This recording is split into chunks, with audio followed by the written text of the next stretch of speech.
Hey guys, welcome to the LoudMouth MMA breakdown of UFC 222, or as I'm going to refer to it the rest of the episode, the Brian Kelleher Butt Buddy Hour.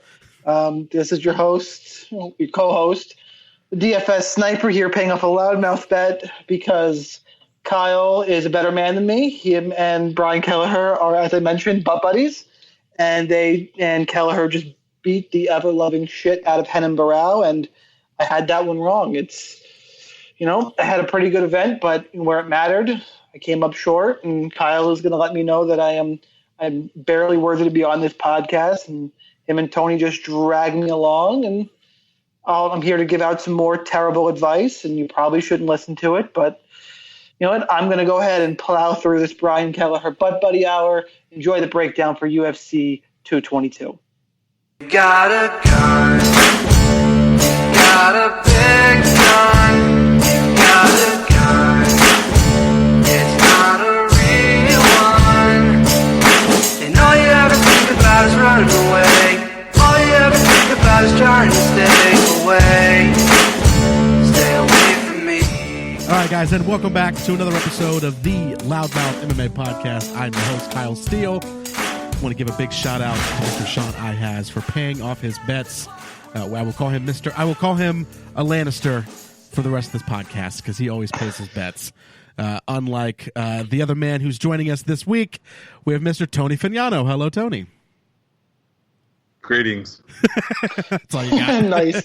There is a tailor-made LoudMouth bet, and Tony said on Twitter he wasn't going to make one of these ever again. But there's literally a fight we're going to get to, and I'll just tease it this way, and we'll wait till we get there. I'm excited. But that I bet 2 units on the fighter at plus 105, and Tony bet 2 units on the guy at plus 105. 2.5, because I'm more confident. Units. Okay, well, so let's I make have the bet no idea who there. you were even talking about, so I'm looking forward to it. And I will say, Sean, Sean, I'm happy you mentioned it at the very beginning because I was just thinking when I sat down, I was like, my back is hurting today.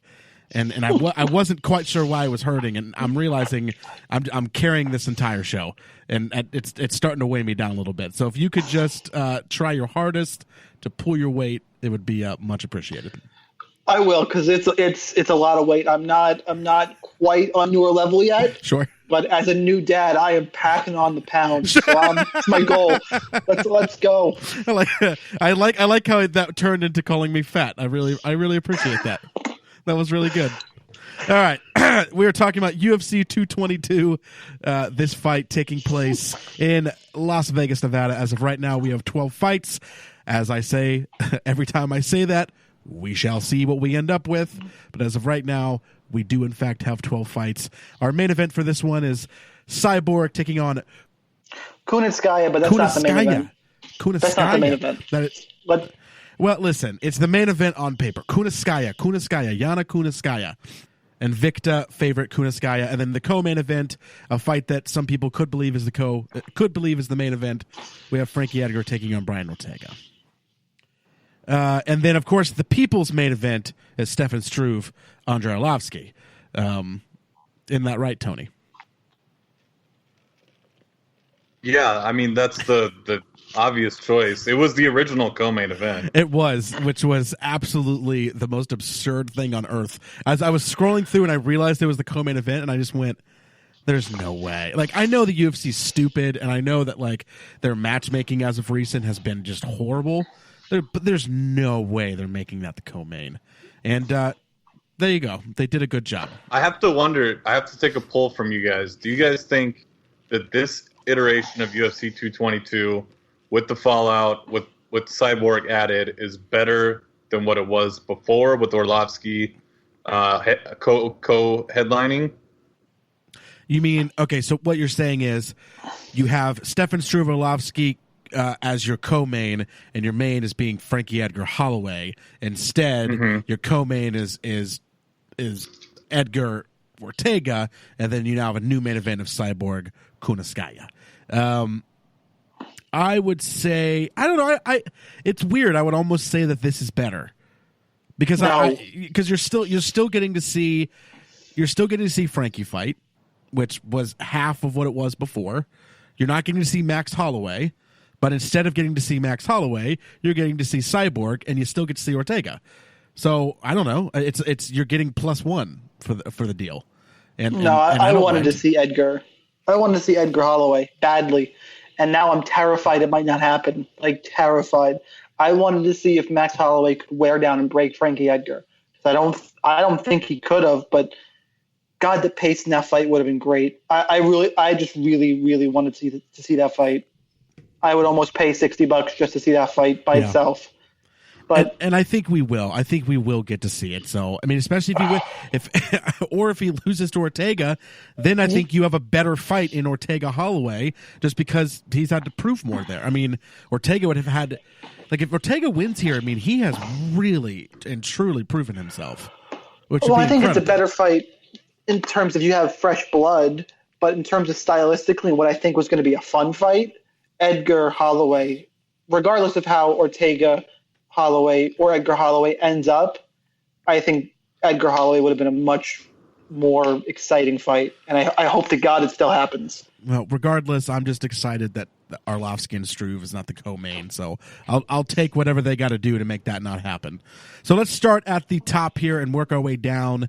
We have Cyborg, formerly mentioned, taking on Kuniskaya. Kuniskaya making her debut. She is the 135 Invicta champion. So once again, we have a 135er stepping in there with Cyborg because the UFC has a division that has no fighters in it. The division has been in existence, I believe, quite a bit longer than a year here. It's not even like, I mean, correct? Am I crazy? It's been around for more than a year and by quite a bit, and we still don't have any fighters, and we're still pulling over 135ers. So she's not going to, Kuniskaya might stay at 145. She has fought at 145 before. Probably not, though. She's probably going to go down to 135. So I don't know. This whole thing is just bizarre. I haven't looked at the odds for this one in particular. I'd have to imagine that Cyborg is 1,000 plus favorite. I mean, 1,000, 1,100 maybe, and deservingly so. I mean, I feel like you could almost just take a second mortgage out and put it all on Cyborg, and you're probably fine, and you could make a little money out of the deal. So I'm taking Cyborg. There's no reason to even think about it. There is no place that Kuniskaya, I think, is going to be able to beat Cyborg. There's no place. She's not gonna armbar. She's not gonna choke her out. I mean, what in the world is she possibly gonna do? So, and in fact, I was on a podcast last night, and somebody mentioned this, that she's basically just in his mind, kind of a more aggressive Holly Holm, and a more aggressive Holly Holm gets finished. I mean, the only reason why Holly Holm didn't get finished is because she's not very aggressive. So if you go in there and be aggressive, you're just going to get finished. So I say this fight probably ends before there will not be a third round in my mind. And Kuniskaya is going to lose her debut, but nobody's going to care because it's against Cyborg. It's kind of the perfect fight. Sean, I probably talked about this fight more than need be, but if you have anything to add, please go ahead. Yeah, Cyborg's minus 1750 on 5 dimes. Holy shit. Minus 2,000 in a couple places I've seen. It's pretty bonkers, pretty accurate. Cyborg should just run through her, I would think. Before I went on a rant when this fight first happened on Twitter about Cyborg, that she doesn't want to fight Nunes, and she doesn't want to fight anybody legit. She's fighting a bunch of cans. And I thought about it, and I realized, in her defense, this fight got put together on short notice because 222 needed a main event, and she was willing to step up, and so was Kuniskaya. Yeah. So it was one of those, like, all right, I won't shit on her too much for this, but she's got to fight. She has to fight Amanda Nunes. I think that's the fight. If you're going to continue to fight 135ers, yeah, I mean, I guess that's who you got to fight. Who else are you going to fight, though? There's nobody exists at 145. Was she going to fight Leslie Smith? I don't know. Again? Didn't that happen? I don't remember. She did. She fucking did. knows. Megan Anderson. If Megan Anderson can. Yeah, I'm starting to sour on that. I was a big Megan Anderson fan, and I soured on it. I soured on it as soon as I realized what she did. Yep. I knew exactly what she did right when she did it, so I soured immediately. So Tony, anything? Oh, I get to talk? Yeah. As the only person here who picked Cyborg to beat Holly fucking Holm, I don't really have much analysis for this one. There's no woman on this planet that can beat this woman. 135, 145, doesn't fucking matter. She's beating everybody they put in front of her. End of discussion. But the big thing to note here is that this one will not go to a decision. So, I mean, Holm was able to outlast, go to a decision. That's not happening here. Just the style is not right for that. So she's going to get caught with something. I just don't quite know what it is. How the fuck do they sell this? They're like, oh, here's this chick that got beat by the girl that Cyborg just beat. Yeah, they're not. I mean, like that's the thing. I normally don't listen to podcasts before I record, but I was sitting around today, had nothing going on, so I listened to the Big Brown Breakdown, and he had a really good point when he was looking at this on UFC.com, and that they have a shadowy figure for Kunitskaya. You know, this is the Invicta Bantamweight champion. The only person she's lost to, I think, in Invicta was Tanya Evinger. And Tanya Evinger pretty much beat everybody. And she lost in ACB. She got, oh my God, she got arm locked by some Russian chick. And then she lost, one of her early fights back in 2010, which is fine. But anyway, she's legit. I mean, she's pretty legit for what we have at this point.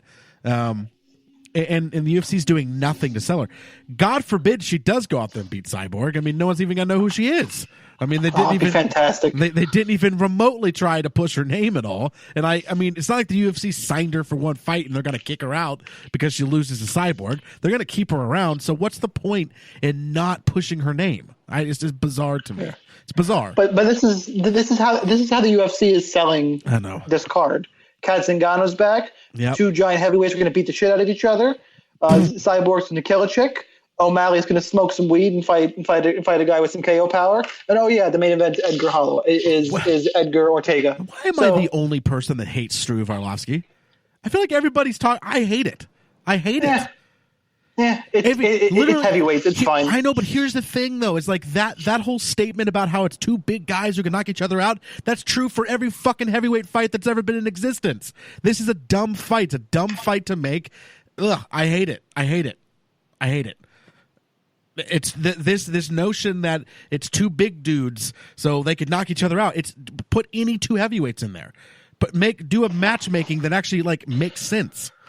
But it's Andrei Arlovsky. I do think this fight actually makes sense. I know you're sour on heavyweights. Yeah, it's Andrei Arlovsky walking into the octagon at 76 years old. Who gives a shit what a 76-year-old Arlovsky does with perennial underachiever Stefan Struve? Who cares? I do when I cash that bet, but well, sure, but I mean, I'm talking about for actual fandom's sake. Like, what's the point of this fight? No one's getting anything out of this. It's a dumb fight. I'm just upset because UFC matchmaking has just completely gone downhill. And this, see, I like the matchmaking on this card. Pass. At least in that fight, there's other shit that makes sense. I hate Mackenzie Dern, Ashley Yoder, but we'll get there. No, that's perfect. That's okay. Well, we'll talk. All right, co-main event. We have Frankie Edgar taking on Brian Ortega.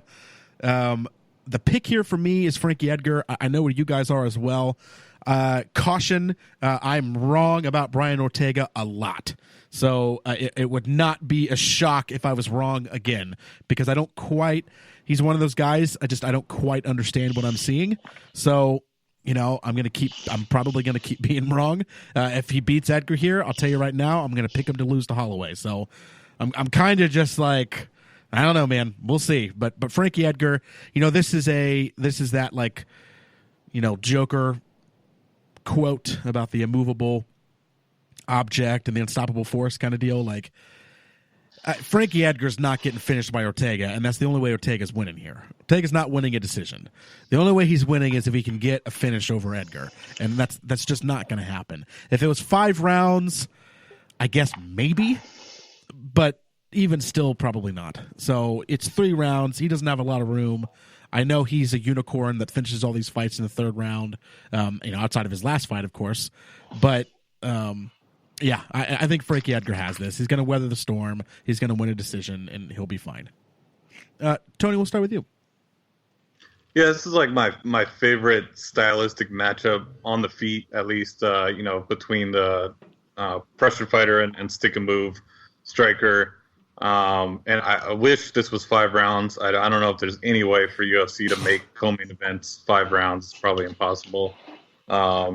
Without giving interim belts out like candy, but this would just be Jesus. So sorry, I tried to get away from the mic. It came on all of a sudden.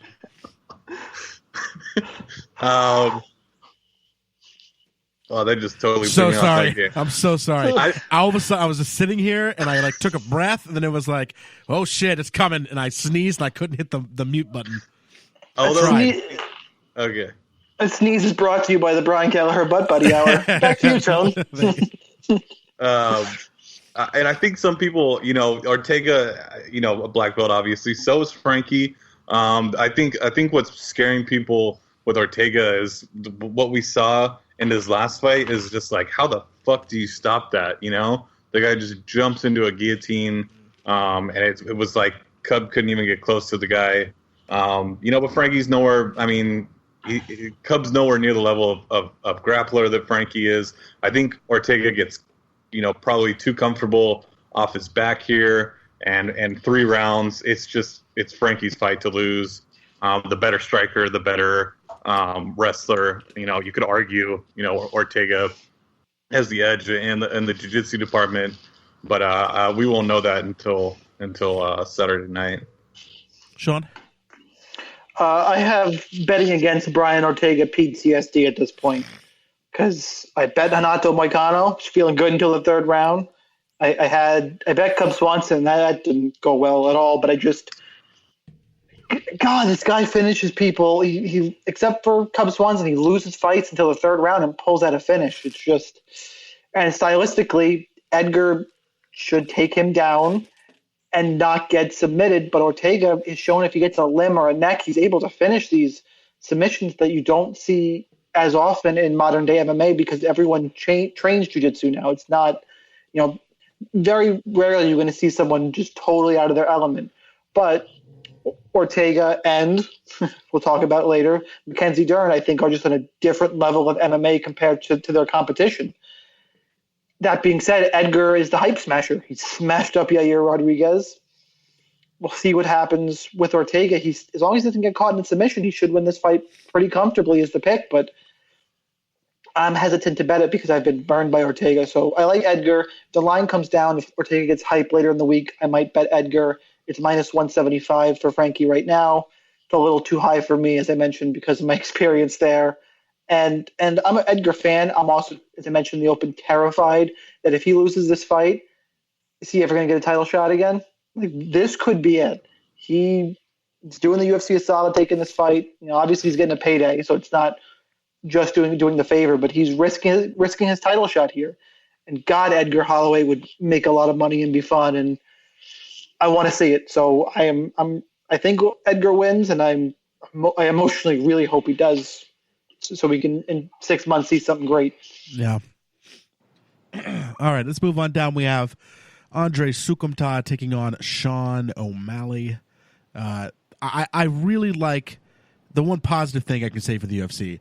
I think that every single pay-per-view card, either the first fight, this isn't the first fight on the main card, but somewhere in the main card, preferably like the first fight, kick us off, should be a prospect fight, right? Guys who you're going to want to, one of these two, you're going to want to push in the future. Potentially both of them, right? Both these guys could potentially have good futures here. Andre Sukumta seems to only lose by a very close decision, very controversial decisions. One of his decision losses, he knocked the guy down 3 times, which is incredible. And then you have Sean O'Malley, right? Guy that was discovered on Dana White's Contender Series, gets a flashy knockout, goes into his debut, like his true debut against Tyrion Ware, a guy who I think is really underrated. I mean, I don't know where you guys stand on Ware, but I think Ware is a very underrated dude. So he went to a decision. He wasn't able to get that kind of flashy knockout that people have expected from him. But I don't think that's that big of a deal. I think Ware is much better than we think. So here comes Andre Sukumta. I mean, I would have never guessed that Sukumta would have been able to get Sanders out the way that he did, especially being on short notice. So I definitely don't want to get caught behind here, just not realizing what I'm seeing. But I just feel like Sean O'Malley's on a different level here. And I think at some point his style, his crazy style that Sean O'Malley has in leaving himself open, he's going to get knocked out by somebody. I just don't think it's going to be this fight, but it could be. I mean, what you saw with Sukumta, what he did to Luke Sanders, he landed the same kind of thing. He's also going to knock out Sean O'Malley here. So I don't know. We'll see, but I'm picking Sean O'Malley. I feel decently confident about it. I just think he's better all the way around here. I think he's quicker, flashier. From a prospect standpoint, he's also just the better prospect. So it's like you kind of want him to win a little bit, maybe. But I would not be shocked by any result here. I mean, nothing would really surprise me. Great fight. This is good matchmaking for sure. Sean, we'll start with you. Yeah, this is our potential loudmouth bet here. I have 2 units on Sean O'Malley at plus 105. He's actually up to plus 120. And flip towards Sukumta. And I agree with you, Kyle. There's no way Andre Sukumta is winning a decision against Sean O'Malley. And he's just not. I will concede that Sukumta has power in his hands and he could knock out O'Malley. And he's shown decent toughness. I love the volume. Its style is going to be hard to deal with. I think take Sukumta a little while to figure out, unless they just go in and just start wailing until the first guy falls, which is definitely possible. But I like the makeup of O'Malley. I questioned his toughness a little bit, maybe because of how he looks. I did, but that Terrion Ware fight, that was a fun one. He puts on fun fights. I like the kid. I think it's a good stylistic matchup. I think eventually there's going to be times to fade O'Malley. I just like him here in this spot. I like that I got plus money. He's actually a little higher now if you want to go out and bet him. Or you can listen to Tone tell us why I'm an idiot and that he bet Andre Sukumta. Okay. His boys, shockingly, he bet Sukumta, the California guy. Shockingly, Tony bet that guy. Surprise. My guess is he's seen him fight. My guess is he's seen him fight in person. Tony, talk to us. I mean, I like Sean O'Malley. He's got a good personality. Obviously, somebody the UFC can sell. But I just don't think he's on the same level of Sukumta. He's not the same kind of prospect. He doesn't have the same kind of experience. Even not, just leading out the UFC, Andre Sukumta had a shit ton of fights in CES. O'Malley was fighting in backyards until he got to LFA. I think at one point had one fight in LFA and one fight in the Contender Series. The kind of lanky body that O'Malley has, I think, is perfect for Sukumta to just rip punches and kicks to the body and just tear apart. He's the much better kickboxer, even if Sean O'Malley is going to throw a bunch of shit out there. He's kind of Holly Holmish, where he just throws a lot of stuff. Not a lot of it's landing. It's just flashy bullshit. Kind of like it's the kind of fighter that I absolutely fucking hate. But he seems like a nice kid, and maybe he'll surprise us. I think Sukumta easily gets the win here, though. Wow, easily. All right. Well, Sean, you can loudmouth him, or I'll loudmouth him. It's up. I don't he said on Twitter he would never do it again. He'll do it. Oh, not after last time. No, because you guys bitched about me and then went like way too far in the other direction. So what happened? I don't even know what he's talking about. Now we're opening up the we're opening up the show podcast. Yeah, it's different. Intros like that. I mean, there's no video. I called it the Brian Kelleher Butt Buddy Hour, but I did mention that Kyle was a better man and carries the podcast. So you can throw in a jab, but you have to admit defeat in some way. I don't know if you're physically capable of doing that, but that's kind of what I'm going with. I am not physically capable of doing that. But shit, there's no way Sukumta loses this fight, so I will loudmouth. There we go. Sean, you gonna take it, or do you want me to take it? I can't open up the show 3 weeks in a row. You fucking. All right, I'll take it. All right, Tony, I'm taking Sean O'Malley. All right, let's do it. All right, moving on down the card. Oh shit, I just closed off of it. I remember it was Arlovsky Struve. We have Stefan Struve taking on Andrei Arlovsky. The fans lose this fight. Anyone Christ. who has self-respect loses this fight. That's not that bad. The UFC loses this fight. Andrei Arlovsky's chin and brain loses this fight. Stefan Struve's trying to build up his career loses this fight. I was just trying to think of what else I could do. That's all I got. Christ. That's all I got. All right, I'm picking Stefan Struve Positive here. thinking. I know. I'm picking Stefan Struve here. It's not that bad of a fight. I'm picking Stefan Struve here. I think it was nice to see Arlovsky. I should say it was cute. It was cute to see Arlovsky, be able to get through some fights here. Good for him. Hopefully he has something to hang his hat on. And by through some fights, I apologize. He won a decision against Junior Albini. It was cute and good for him. I'm happy for him. I was hoping he could just ride off into the sunset after that win. He also made it to a decision with Marcin Tybura. Again, it was very cute. I'm glad that he was able to do that, change up his style just enough to be able to make it to decisions, without getting taken out. Stefan Struve's going to knock him out. Stefan Struve's going to knock him out, and I'm really not questioning it. The only reason why I question it is because Stefan Struve sucks. So it's like, that's really what it comes down to. That's why I don't like the fight.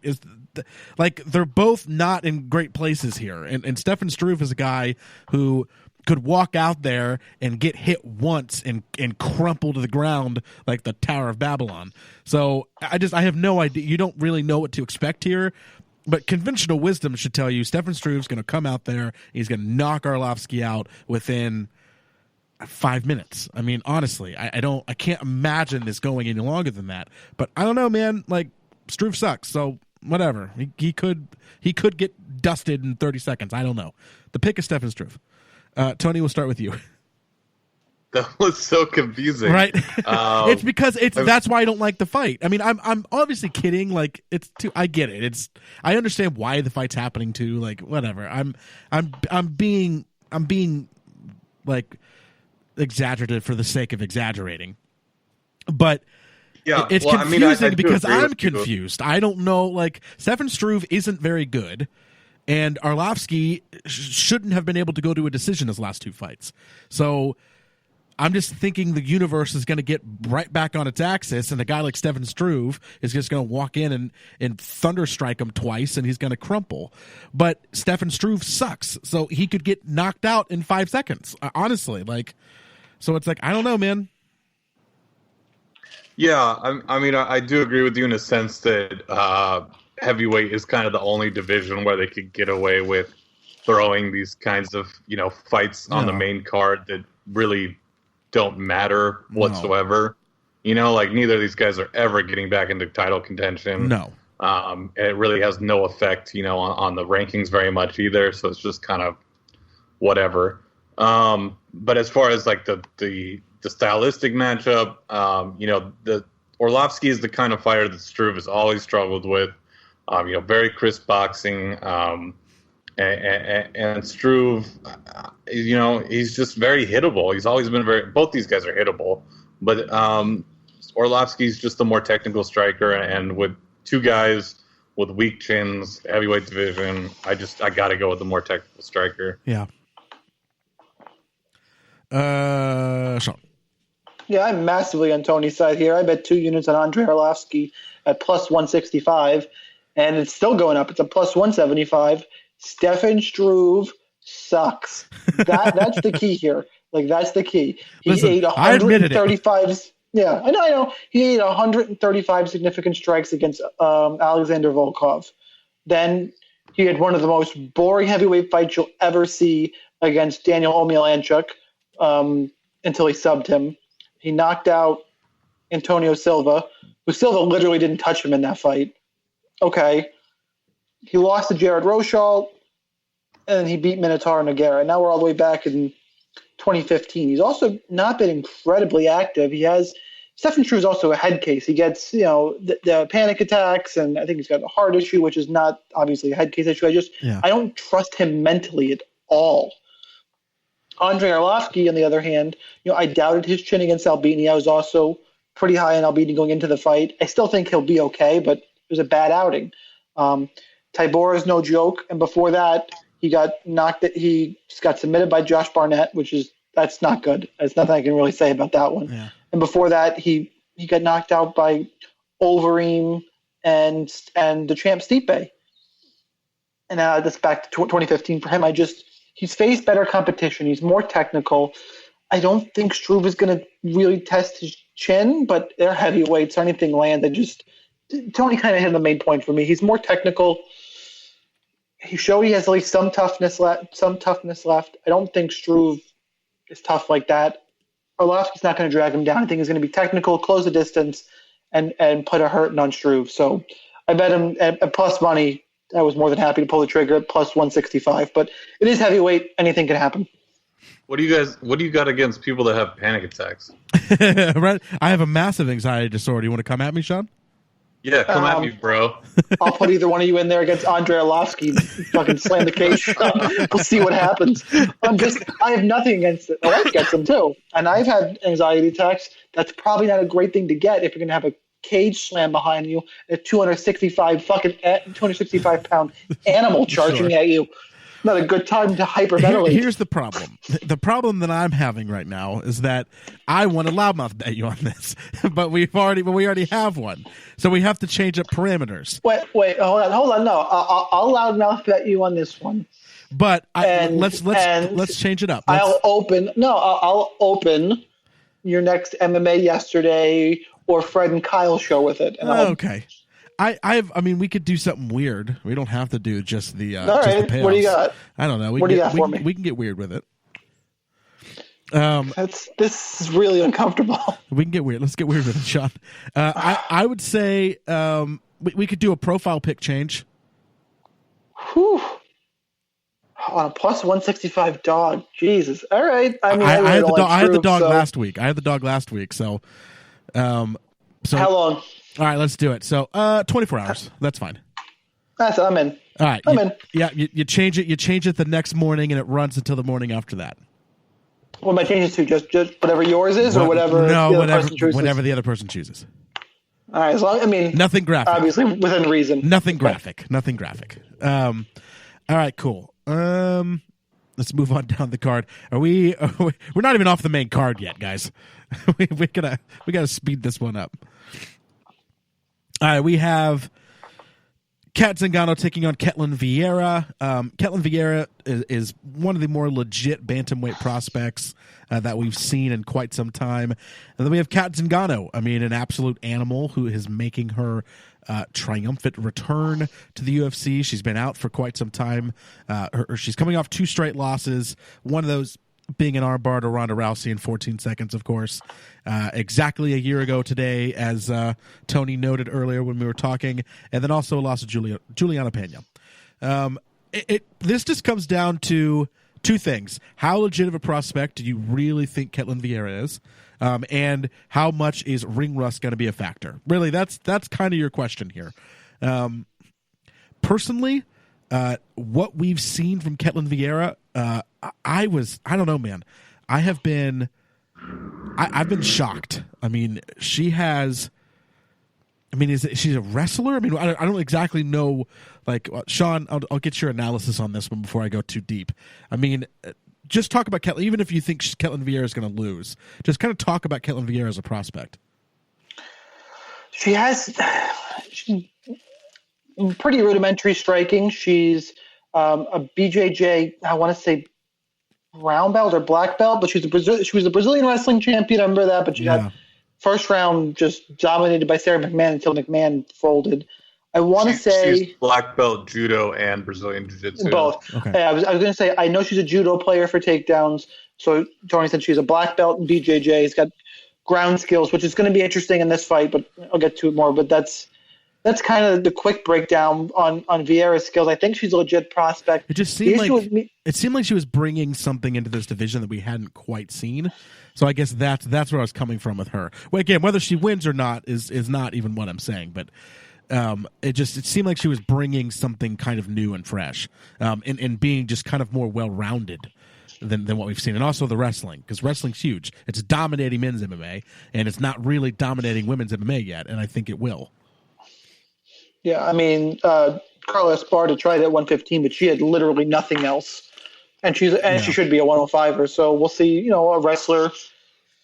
It should matter. The issue with this one is this fight to me is on a much less grand scale and even just quality of fighter scale. It reminds me of GSP Bisping in that, can someone tell me what I'm going to get from Kat Zingano? Just like I had no idea what I was getting from GSP. I had no idea going into it. You tell me that's the GSP who's going to show up, looks like he'd been training the whole time, I would have picked GSP.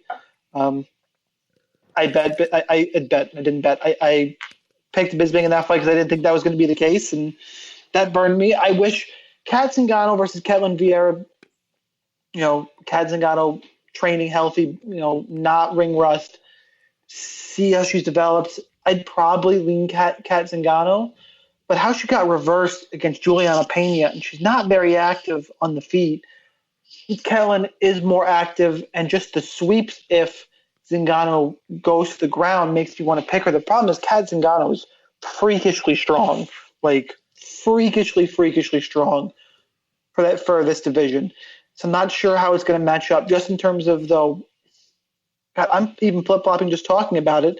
It's an undefeated prospect, which is one of those things where an undefeated prospect to get Kat Zingano, the prospect was manhandled by Sarah McMahon in the first round before. God, I don't know. This is one of those. I know, Kyle, you compliment me often on drawing a line in the sand. It's nearly impossible for me to draw a line in the sand on this one. Me too. I'll go Kat Zingano because I like her more. But that's really the only analysis to the pick. Won't surprise me if Ketlin Vieira wins, and I like her too. I like the up and coming prospect. The division needs new blood, but I'll take Kat. Tony. Yeah, I'm picking Vieira, but I could see Zingano winning in multiple ways in my head. I think the one that sticks out to me the most when I was watching tape was if Zingano just marches forward the whole fight, keeps Vieira on her back foot, and forces Vieira to shoot for takedowns. I feel like that'll give, and like Sean mentions, Kat is just ridiculously fucking strong for the division. She loves that head and arm throw thing. I feel like she could grab a hold of her head and arm, throw her to the ground, get on top of her, and then she does pretty well from top position. So I mean, she could do some work there, and that's kind of where I get scared. But then any scrambling opportunity, Vieira's going to have the edge. Like we said, BJJ black belt, judo black belt. There's a lot of tools there. She's been very impressive so far. I'm sure the UFC wants Kat to win. The last person to, or one of the people to beat Nunes, and running that rematch back would probably do well for them, better than having Ketlin Vieira. So I'm sure the UFC wants Kat to win. I think Vieira takes it though. Fantastic. All right, let's move on through these prelims with a little bit of haste. We have Mackenzie Dern taking on Ashley Yoder. Mackenzie Dern making her promotional debut. This fight being at strawweight. We'll see if Mackenzie's able to make weight. She did make weight last time around, and I believe she has 5 fights. She's made weight twice, missed weight twice, and then fought once at flyweight. So she obviously didn't miss weight for flyweight. So we will see what she's able to do. All right, she's taking on Ashley Yoder. Ashley Yoder right now is 0-2 in the UFC. She lost to both Angela Hill and Justine Kish. If you go through her record, she has 5 wins, I believe. Let me look. Yeah, she has 5 wins. Of those 5 wins, 1, 2, 3, 4 of them are by arm lock. And she has 1 split decision win. She also won a split decision on the Ultimate Fighter Season 23. So 4 of her 5 wins are by arm lock. If you could name one person in the UFC who Ashley Yoder is not going to arm lock, it would be Mackenzie Dern. That is, there is not a chance in hell that she arm locks Dern. So if you're telling me that the person that we're bringing in to fight Dern basically, almost literally only wins by arm lock, she's not going to win. What is she going to offer here? What is she going to do? I tend to find Mackenzie Dern to be a pretty overhyped prospect here. I don't think she's going to do nearly as well as we think she's going to do. But that's why this is a great matchup. This is good matchmaking. It's good matchmaking in that it's got the hype train on Mackenzie Dern is going to get chewing because there's no way she's losing. I think this is the fight that I'm most confident in. In what way is Ashley Yoder going to win here? Unless she wins some wonked out split decision, I don't know. I don't see it. I don't see it. This matchup is like why I was just laughing so hard when people were like, "Oh, this is too soon for Dern to go to the UFC. Like she stay around in Invicta, like as if there's some like magical thing that happens to fighters when they're in the UFC as opposed to Invicta. Like Ashley Yoder is garbage, and there's like probably 10 to 15 other women in Invicta who are better than her. So her jumping up to the UFC doesn't mean shit in the grand scheme of things. And this matchup in particular, when you're matching, someone who's almost strictly a grappler up versus Dern is just, it's this. Mackenzie Dern should be in the distance. Or should be a sub. Period. Like there's no way that Ashley Yoder gets out of this with either her neck, arm, or legs intact. Something's getting taken from her. I just don't know which one. Sean? Yeah, I'm gonna bet Dern by sub whenever it comes out. I'm thinking it's going to be around minus 110, minus 120, whatever it is. I'm going to be betting that. If you don't know who Mackenzie Dern is, by the way, because you don't follow women's MMA, maybe, she is the best BJJ practitioner, pound for pound, we probably have in the UFC, at least credential-wise. She's a two-time champ at black belt, IBJJF, Nogi world champ, Abu Dhabi world champ. Like, she's legit. And Ashley Yoder's going to run at her. She's 24. Ashley Yoder's going to run at her like a screaming spider monkey, and maybe she catches her. That's the way Yoder wins, is that she goes forward, because Dern's striking isn't great. She's working on it, but it's going to be a work in progress. She uses her striking, wild winging hooks. Looks like she may have a little bit of power just because she swings so friggin' hard. But she's just using it to get into grappling. And Yoder comes forward. Like, she's not going to – the way someone's going to beat Dern is you stick and move, circle off. I can't see a world in which Yoder does that. Or Yoder comes forward, crazy swinging, the old cliches, everyone's got a plan until they get punched in the face, and she makes it a firefight and Dern forgets to shoot. I don't see that happening, but that's the only way in hell. Yeah. So, yeah, I agree. So something is getting taken from her. Let's call it – what submission do I want to call for Mackenzie Dern? Do I want to call a Go-Go Plata? I think it'll be honestly. It could literally be an arm lock. Because that's what Ashley Yoder goes for, and those are pretty easy to reverse. So she might literally go for something like that.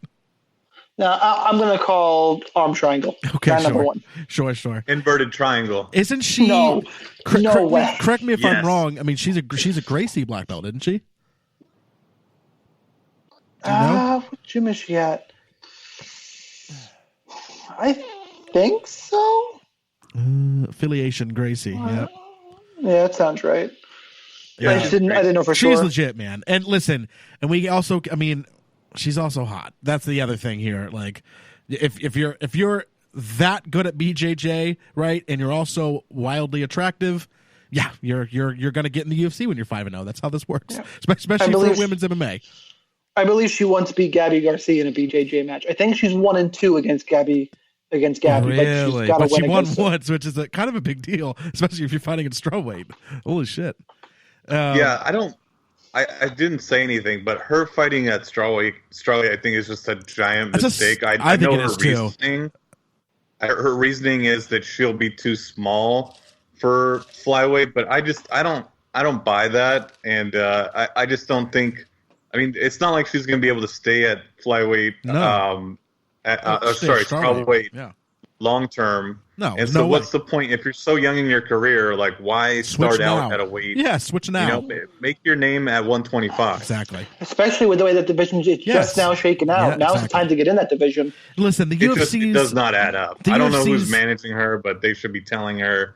Flyweight, 125 pounds. That's your division. Go ahead and take it. And the UFC have is some not donuts, stupid. choke some bitches. The UFC is not stupid. They're not going to put her in there with Shevchenko right now.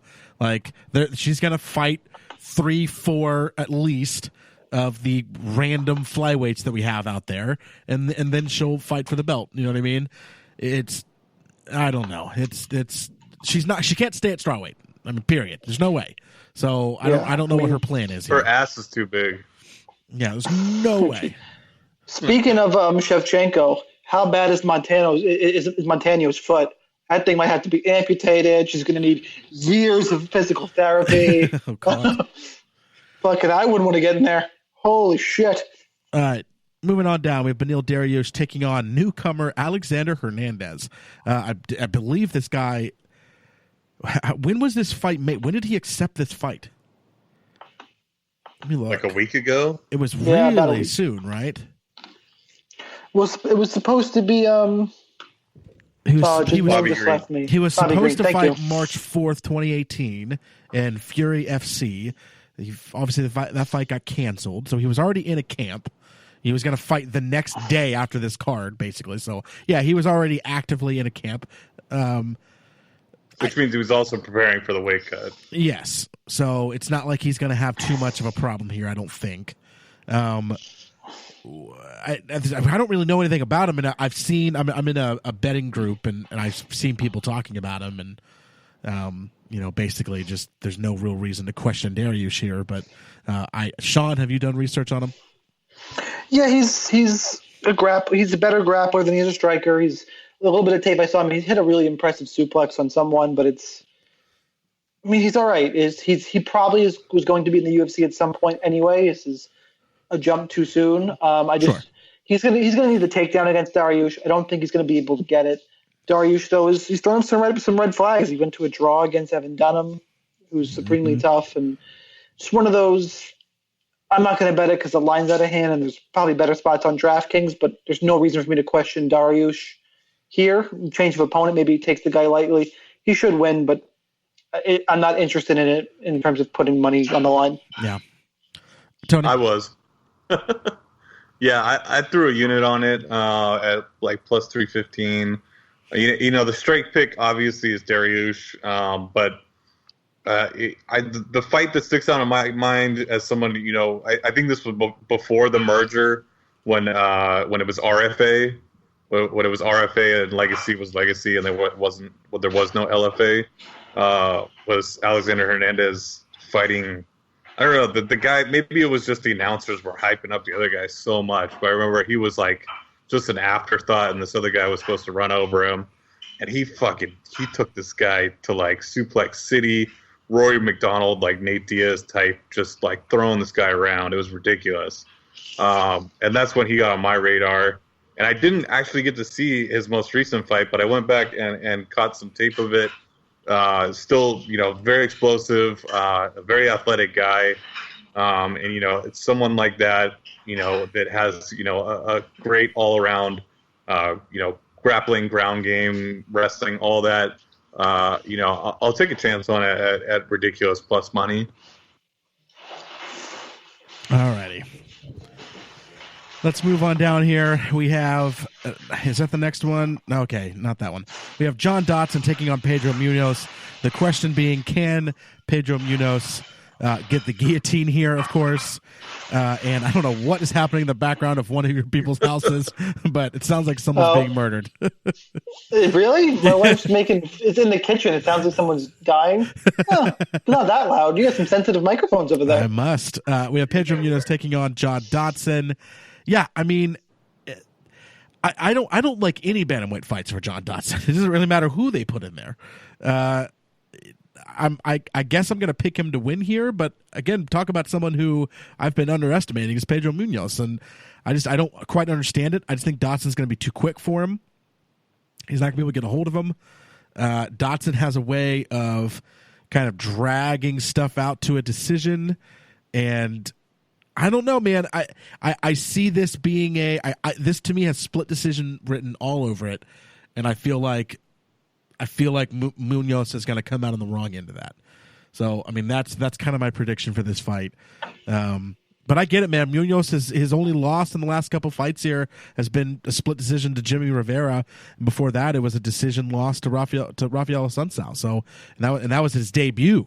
So, the guy's legit.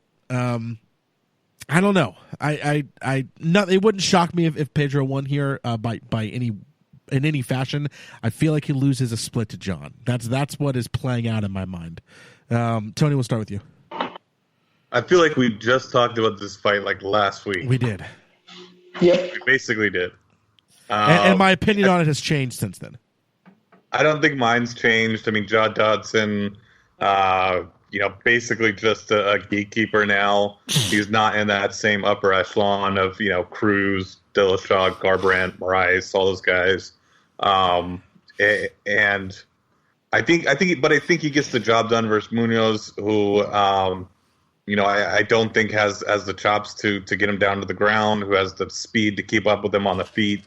And I see Judd Dodson taking a confusing, horrible decision here. Yeah, stylistically, just Munoz, he likes to get hit. He gets hit a lot, and he's not going to be able to return fire against Dodson, who's going to have the speed advantage. I don't think he can rush forward and grapple Dodson. Dodson's a really good counter wrestler. Dodson should just be able to pick his way and coast to a decision. Hopefully, the judges don't screw him here, because sometimes the guy moving forward, I think Munoz will most likely be the guy moving forward. Yeah, that is true. He could be on the other end of the split too. Yeah. So I like Dodson just because the counter wrestling and the speed, but minus 175 is too rich for me. All right, we have Hector Lombard taking on CB Dalloway, baby. Woo! The triple threat match against the Elevator. I'm surprised that we didn't pick this fight as our co-main. I am plugging my nose and picking Hector Lombard here. I have gotten a chance to, look at some Dalloway here and just remember Dalloway and I'll just come out and say it. I mean, he is just trash. So I have 5 units on this fight. Is it on Lombard? I have 2 units on Lombard, 3 units on doesn't go to a decision. Okay, so I think that is what's most likely here, and hopefully Lombard then retires because he should be able to get a finish here, and he's dropped 4 straight. You're not going to be able to do anything, buddy. It's the time. The time is gone. The UFC is handing you a perfect matchup here. Take it and run. That is my advice to a man that does not listen to my podcast or, I believe, speak English. Sean, start with you. Yeah, Dalloway's just not good. He's caught in that limbo between 185 and 205. It was hard for me to pull the trigger on Hector Lombard because he has lost 4 straight. But let me pull up those losses real quick for what they're worth. Anthony Smith, he was dominating for 2 rounds before Anthony Smith does what Anthony Smith does. He lost to Johnny Hendricks, which was bad, really bad. But again, he got 2 takedowns there. That was a weird fight. And then he ate the elbow from Dan Henderson. And then Neil Magny, he won the fight in the first round. And I wish I knew who the referee for that fight was because actually I'm gonna look it up real quick. Steve Percival. Steve Percival. Was it? That fight should have been stopped a couple times. And then after it should have been stopped a couple times before Lombard was stopped. Like that was bad. But it more comes down to CB Dalloway. It's funny because I like the guy. The interviews I've listened to him. He beat Ed Herbin last time out. Okay. Yeah. Then he was knocked out by Nate Marquardt, and he hasn't been the same since he got destroyed by Lyoto Machida in 2014. That was only 4 fights ago. He's not fighting a lot. He's hurt his back irreparably in that elevator incident that I kind of poke fun at. In all seriousness, though, it's a sad thing. He was a freak accident that's really affected his life for forever that he's still dealing with. And regardless, both these guys probably need to step away. I just think Lombard is, of what's left of them, the better fighter, more power. And I don't in the Herman fight, Dalloway gassed as well. And if they're both gassed, I'm still going to take Lombard. That's how Lombard would lose, is he would gas out. But if they both gas, I'm still taking Lombard. Lombard isn't going to gas with Dalloway still being fresher. It's just this fight's going to end. And I bet it. Someone's getting knocked out probably in the first round.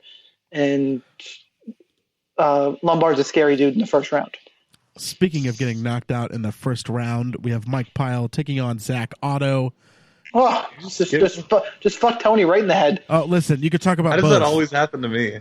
I don't know. I don't like you. You could talk about both if you want. Zach Otto wins this. And again, I'm plugging my nose a little bit, but Zach Otto wins it, and he probably knocks out Mike Pyle. Mike Pyle's already said this is his last fight. If you've listened to any interviews with him, one foot is well out the door, and the other foot is starting to come out behind it already. So, Zach Otto by finish, probably early. Tony, you could start, and feel free to talk about the other fight as well. I didn't have anything like really Perfect, insightful to say. I was just like gonna make a joke about that fight being, both these guys are still in the UFC. Surprised to all the casuals when they turn in and are like, but who? The Mike Pyle Zach Otto fight, it just screams. I don't know what the odds are on this one. I didn't even look at it, but I think Pyle actually gets the finish here. No way. Yeah, I do. No way. You need to go make a bet right now. Why? Because, hang on, let me pull up exactly what it is. Because Zach Otto is a minus 300 favorite. Oh, shit, is he really? Mike Pyle is plus 250. Mike Pyle is plus 250. I wish he still had that stupid rat tail, because the rat tail would be plus 400. And Pyle inside the distance is plus 442. I feel like Mike Pyle's, when he's actually in close, he still has it. I feel like he could do some damage, in the pocket, and I don't think Otto, really, he gives him much. It isn't much of a crisp striker or anything. And I more or less, I'm just hoping Mike Pyle has a nice fight in his retirement. Mike Pyle wants one more payout so that he can retire. Whatever he's on some tiered Reebok and veterans, you know what I mean. He doesn't make 10 and 10. He's making probably 50 or something, and he just wants one more payday here, and he can call it a day. Mike Pyle knows he's not winning this fight. He should fight until he gets to 50. He's at like 40 something right 42, now. 42, I think. Might as well be an even number. Let's just do it. Mike Pyle should lose this fight. Zach Otto should win. But Zach Otto's 2 UFC wins are a split decision against Joshua Berkman and a split decision against Kiichi Kunamoto. Ooh, and he got knocked out by Li Jinglong last time out, which was only 3 months ago. The more I'm looking at this, the more I'm thinking, fuck, Mike Pyle might actually be alive. Dude, Zach Otto's not very good. He's got pillow fists. Like, he couldn't knock out Joshua Berkman. Fuck, Pyle's live. I'm taking Otto because a stiff breeze at this point might be able to knock out Mike Pyle, but goddamn. This is really like a testament to like, is Mike Pyle, is his chin like even a lot? Like, is it even like a part of his body anymore? Like, let me Does go his backstage. chin exist in some nether region where a force passes by the shadow of it and he just grumbles? Yeah, the only person who didn't knock out hasn't knocked out Mike Pyle and beaten him in the last 5 years is Colby Covington, which makes sense. That's just not. Yeah, it's not like his style. Matt Brown starched him, Jordan Mean starched him, Alberto Mina, Alex. All those guys have power. Yeah. Fuck, as we're talking about this, I almost want to. I'm gonna have a little bit of Mike Pyle on DraftKings. Like, I can't pick him straight up. I just can't do it. But in tournaments, fuck, Mike Pyle's interesting. Let me go backstage and slap him and see if he falls over. Oh, if he doesn't, I'll go bet him. Like, is his chin there? God. All right, let's move on down. We're done with this fight. We have Brian Caraway taking on Cody Stammen. A legitimate fight for Cody Stammen here. Where is this? Why is this fight down here? Can we just? Couldn't tell you. Couldn't tell. I have no idea. The UFC's pissed off Brian Caraway probably, and think that there's a very Brian Caraway. And there's also a very real chance he doesn't actually fight. So they probably just wanted to bury it so that way they weren't relying on it. You got to feel bad for the guy. I mean, Misha Tate leaves him. She's impregnated by another man. Yeah. Yeah, it's a terrible situation. That's not what you guys should be like. I thought you were going to go a really serious route. Oh no! Like he's other shit going on? No, he was one of Robert Folis' students. Oh shit! Yeah, there's that too. Well, yeah, that's even worse. Well, now I feel depressed and I feel bad about my joke. Yeah, well, that's where I thought you were going. You went there. I went, oh shit. I don't know. I was trying to be lighthearted and positive. Dude, Cody Stamann is legit, man. He is legit. Like, this is my... I was ride or die with Rob Font. Rob Font, I think, has pretty much proved himself now. So now I'm basically ride or die with Stamann and Gillespie. So unless otherwise, I'm picking Cody Stamann to win every single fight he gets in. I'll let you know when that stops being true. But it's true for this fight as well. This is a bad matchup for Stamann. Like, it's good in terms of he can make a name. Caraway does a lot of the same things Stamann does. Like, it's... He almost, hopefully with some more success, because I like Cody Stamann better, you could be looking at, they remind me so much of each other. Like, Stamann reminds me of Caraway 5 years ago. I think Stamann's better. I mean, just period. Maybe. I think he's better at it. I mean, and the other thing is he's more competent in the other places where he's not dominant. I mean, he just beat Tom Duquesnoy on the feet. On the feet, he beat Tom Duquesnoy. He didn't out-wrestle Tom Duquesnoy. He beat him on the feet. I mean, this guy is legit. He's more legit than I even thought he was. He got 4 takedowns in that fight, and Duquesnoy started to come back. Like, it was a split decision win. Sure, but it was a really important win that he was being completely counted out of because the hype train that was behind Duquesnoy. And a hype train that's rightfully there. I mean, Duquesnoy will be fine. He's going to be fine in this division. But Cody Stamann is legit because he is a really, really, really good wrestler who also has hands, who also has good technique, and I think he's better here in pretty much everywhere. And I also don't know. I mean, who knows where Brian Caraway is mentally? But I'm not even. Right. It doesn't. That part of it doesn't even bother me. It doesn't even. I'm not even factoring that into my decision making. The ring rust, the injuries, what stuff's built up, where's his mind? Right. None of that's even getting factored in for me. Stamann is a monster, and I think he's fine. I think he takes him out. I don't necessarily think he finishes him, but I think he wins a decision, and I think he does so dominantly. Yeah, I'm leaning towards Stamann. It's just the problem is that if Caraway can stop the takedown, which he's capable, he has 80% takedown defense. It's going to be a different kind of striking battle than Stamann had against Duquesnoy. Like, Caraway's not going to, obviously, way different style, and it could become lower paced. And just in terms of ring IQ, you have to give the advantage to Caraway, the advantage to Caraway there. Uh-huh. But with 2 years off, I'm not positive he can stop at the takedown. Stamann has the momentum. I'm going to pick Cody Stamann, but I'm nowhere near as confident as you. Sure, understandable. Yeah, I got no problem with that. Tony? Yeah, I saw some of the same things. At least I saw the similarities between Stamann and Caraway, but I think I'm going to lean with the youthful, younger up-and-coming guy than the guy who I haven't seen in like 2 years, and God knows what's going through his head with being serious now with some of the stuff he's dealt with. So yeah. I got to go with the younger version of himself. Yeah, agreed. Last but not least, we have Adam Milstead taking on a debutante. I believe his name is Jordan Johnson. Big swinging. Listen, this Jordan Johnson dude's legit. This is a legit guy. And, if you go on Tapology, they have those kind of fan rankings or fan predictions. Number 1 is Cyborg. Number 2 is Dern. Number 3 is Dariush. Number 4 is Johnson. So people are really hyped up on him coming into the UFC. This fight is at 205. Adam Milstead is making his debut there. Worth noting, I mean, Milstead has spent his career to include some UFC fights, knocking people out at heavyweight.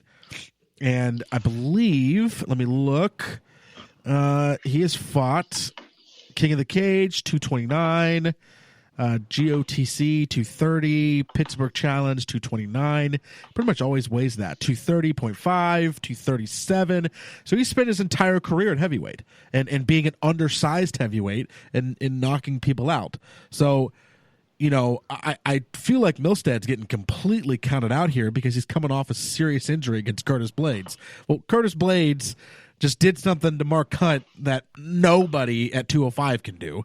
At least not that's jumping out at me. You know what I mean? But whatever, like someone like Cormier could do it. But you know what I mean? Like no one's doing that. So I don't know, man. I think that being this should be a pick'em in my mind. And I feel like it's definitely not. So I'm going to pick Adam Milstead. And part of that is just because I feel like everybody's completely souring on him for some unbeknownst reason. But I do know that Jordan Johnson is super legit. Sean, I'm sure you know a lot about him, so we'll kick it off with you and finish with Tony. Did you say Jordan Johnson's a debutant? Because this is his third UFC fight. Oh, why was I thinking he was making his debut? He was Henrik de Silva and Marcel Fortuna. My bad. My bad. And the reason people are counting on Milstead is because he could not stop a Curtis Blades takedown. Now, granted, it was a Curtis Blades takedown at heavyweight, but he had no answer. And Jordan Johnson was a D1 wrestler at Iowa, a legit wrestling program. He's a two-time All-American, IBJJF no-gi world champion. The dude is legit. And Milstead showed he couldn't stop a takedown. So I get the line here. Same thing. I'm a little worried about the power translating, but really, Milstead probably should have been cutting. He should have been 205 anyway. Yeah, so I don't know how much the power is actually going to translate. It's probably what division he should have been at. And I think Johnson takes him down, beats him up for a while.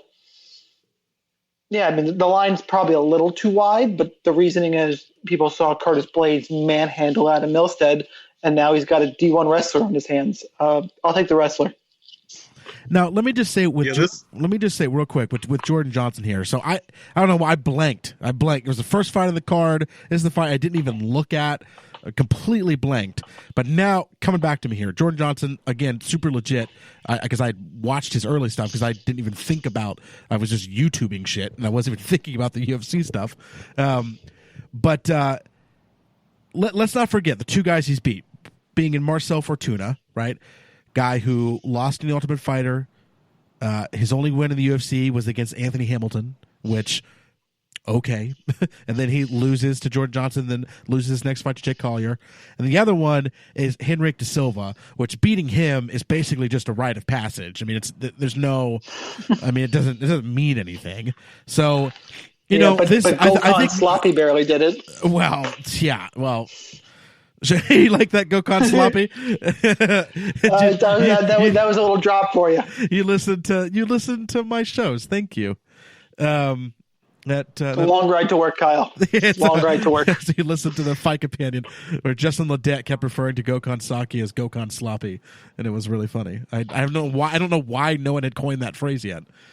But anyway, I just think Milstead is I don't know, man. I just think he's legit. He's a legit dude with legit power, and you can't even the Curtis Blades fight can't even be talked about when you're looking at this fight. It's a totally different everything. So I don't know. Tony, close us out, buddy.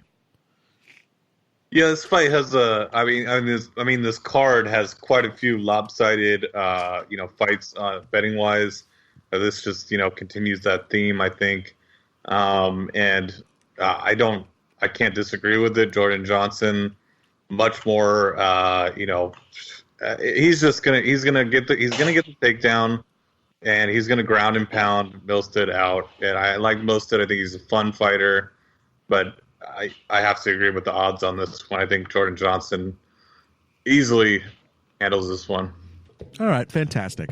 I got nothing wrong with that. What we didn't do at the beginning of the podcast was give our shout outs.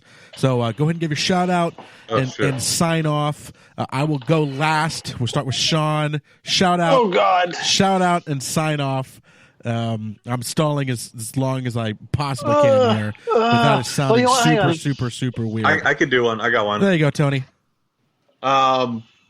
I know, no disrespect to Sherdog, but there's a new king in town, and that king is Tapology. I think a lot of the hardcores know it. I'm not sure about some other fans might still be using Sherdog, but if you haven't checked out Tapology, it is the best resource. It's like the Wikipedia for fight fans. Seriously, it's much more detailed. It gives you like reasons for why fighters pulled out. It has their weight. It has odds sometimes. It has all kinds of information in there. And it also has another cool feature is being able to like scroll, all kinds of cards from around the world, and then also see like top KOs from different organizations. Crazy shit. Definitely check that out. Big respect to all the guys who run that. I'm sure it's a fucking pain in the ass to keep up with. There's so many events going on, and to update that is just it's insane how they do that. Yeah. And I use them like all the time. So big shout out to them. You can find me on Twitter at Big Tone MMA. Find my my website MMA-today.com. At Twitter MMA Today News, and Instagram, Facebook, all the same. Sean. Okay, I'm gonna go with. I'm gonna do a smaller one. A smaller source next week because this is the end of the episode. I don't want to waste it, so I'll go a little more mainstream and one that I just enjoy listening to because I'm a giant Chael Sonnen. Mark, you should listen to You're Welcome with Chael Sonnen because he makes me laugh and he's an undefeated American gangster and the future Bellator heavyweight champion. Oh God.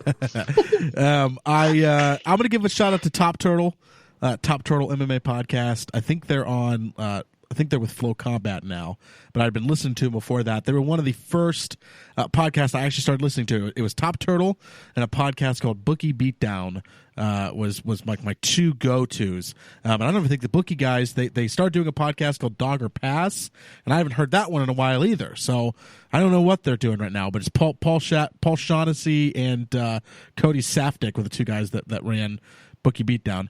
But anyway, Top Turtle. I'm actually going to be doing a show with one of those guys moving forward. I don't want to announce it quite yet, so but I'm going to be doing something with them. So I want to give them a shout out. They have a really good show, really good production, and like I said, I think they're with Flow Combat now. So I mean, they're legit. So all right, you can find the podcast Loudmouth MMA wherever you listen to a podcast. You can also find us on social media at Loudmouth MMA. All the branding is just Loudmouth MMA. Loudmouth being one word.